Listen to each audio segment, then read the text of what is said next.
Hey guys! Today in our social media for webcomic artists, we're talking about Instagram. So Instagram is a program that is commonly used from your phone. You can't actually update your profile with images from your computer, so you are going to need the Instagram app on your phone. It is a free app, but it does take up space, and you are going to need the ability to take photos and lightly edit your photos using your phone. So if your phone can do those things and you've downloaded Instagram, then this is the video, hopefully, for you. So I'm sure there is screen capture software for capturing your screen on your phone, but I don't know what it is. If you guys know what it is, please let me know in the comments below. But this is the computer view of my Instagram, and you guys can check it out at instagram.com/natosoup. When you are linking your Instagram, and you should link your Instagram, perhaps on your Twitter, and you can check that video out and get the scoop on how to use Twitter by clicking this card here. But if you are linking your Instagram account, it is instagram.com/whatever your name might be. I recommend you pick something that is consistent with your branding. I am natosoup across pretty much all social media platforms. You can always find me as natosoup. You can Google natosoup and you'll find lots of me. So this works well with my branding. As you guys can see, I have the same user avatar as I have on my Twitter. And Instagram crops your images to fit sort of this square format. So Instagram allows you to type up a description, and you're really going to want to utilize hashtags. And we talked about hashtags in the Twitter video. You're going to want to utilize hashtags because that's how people are going to find your work for the most part.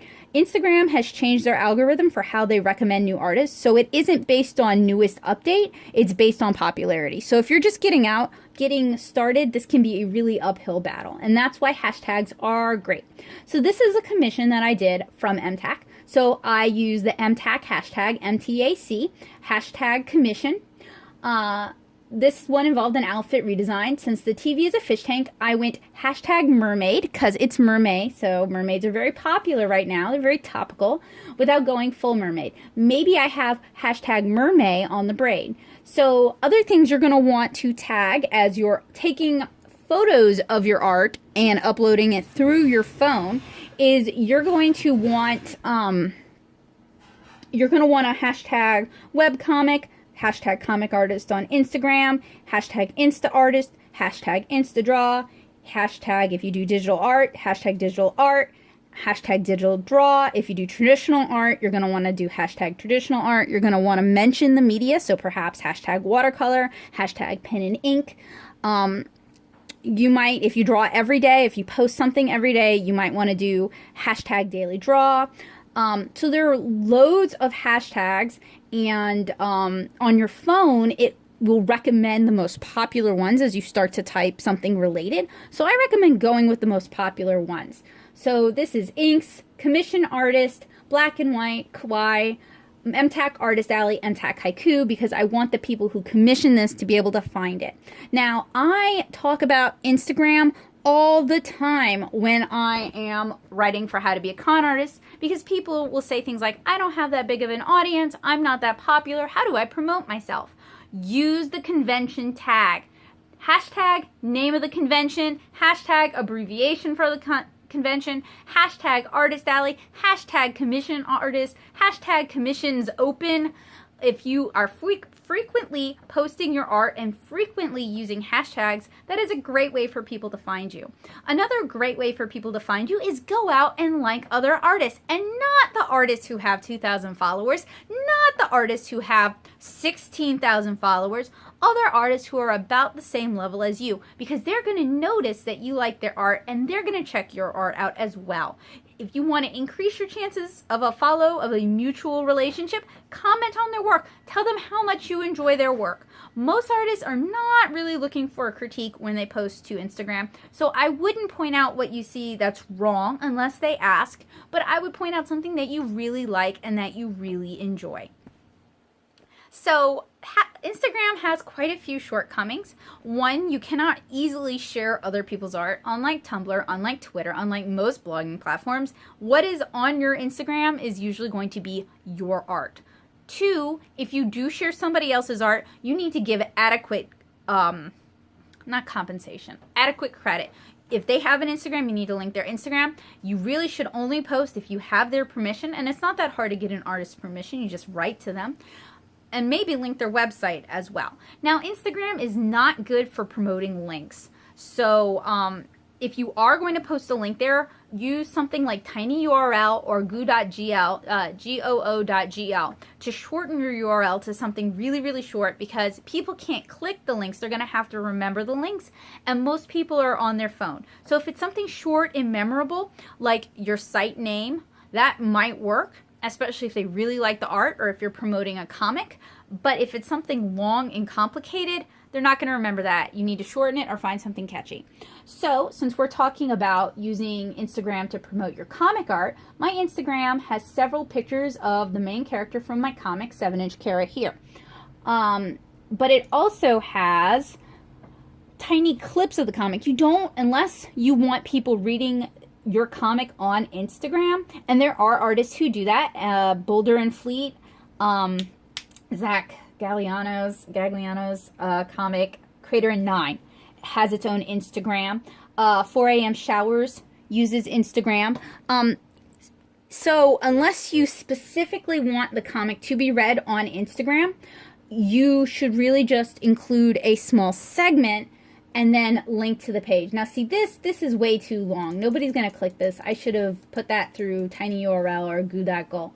But you're also going to want to create a hashtag for your comic. So I should have tagged this hashtag 7INCHKARA. I didn't, but I should have. But I did tag it webcomic, watercolor, watercolor painting, watercolor art, kidlit art, kidlit comic, comics for kids, webcomics for kids, all ages comic, miniature, kidlit illustration, Insta artist, comics on Instagram. So basically, if something is relevant to the photo you posted, try using that as a hashtag. People will be able to find it. And I recommend going outside of just the artist zone. So here we have a succulent doodle that I did a while back. And I did not tag it as well as I should have. I should have tagged it all sorts of things. Let me see if I can find a better example. Nope, was lazy with that one as well. I do tend to get really, really busy. Oh, here's another event one. So this is an event promotion. So I tagged it Nashville Cherry Blossom Festival, Nashville Creative, Nashville Events, Handmade in Nashville, Creative Day Nashville, and Nashville Illustrator. And I try to keep my my Instagram pretty much only my art, or mostly my art, but sometimes there are things like these cherry blossoms that tie in well with my overall aesthetic, so I will link those as well. But as you guys can see, I have lots of process stuff because people really enjoy seeing your artistic process. So you cannot upload images from your computer onto Instagram. So how do you get digital art onto your Instagram? Well, I have found that if I upload it to Twitter, I can save it to my phone and then post it to Instagram. And I know a lot of people complain that that is a hassle, it's a pain in the butt, and it kind of is. But if you do all of your work digitally, you don't want to miss out on Instagram. Instagram is a great way to build an audience, to get your work seen by agencies, ADs, reps, the sort of people who are in a position to give you paying work. So while I am probably hurting my own bottom line by tipping you guys off to Instagram, there are plenty of other artists and illustrators who have been using it for about 3 years now. So, you know, I'm not spoiling a brand new secret. But I really recommend that you give Instagram a shot. And if you're looking for some Insta inspiration, you can check out my Instagram at instagram.com/natosoup. So I hope you guys enjoyed this installment of social networking for webcomic artists. If you guys have any questions, let me know in the comments below. If you'd like me to check out your Instagram, leave your Instagram handle below. But there is a caveat. You do have to check mine out. You know, quid pro quo. Let's be fair here. No unequal opportunity shilling. But like I said, leave your Instagram handle below. I love checking out other artists. I love checking out new artists. And with Instagram changing how you find new artists, I am constantly getting recommended the same people, which is super boring, and I would love to check out some new people. So I hope this video was helpful. I hope it was useful for you, and I hope you guys will stay tuned for the next installment. Bye, guys!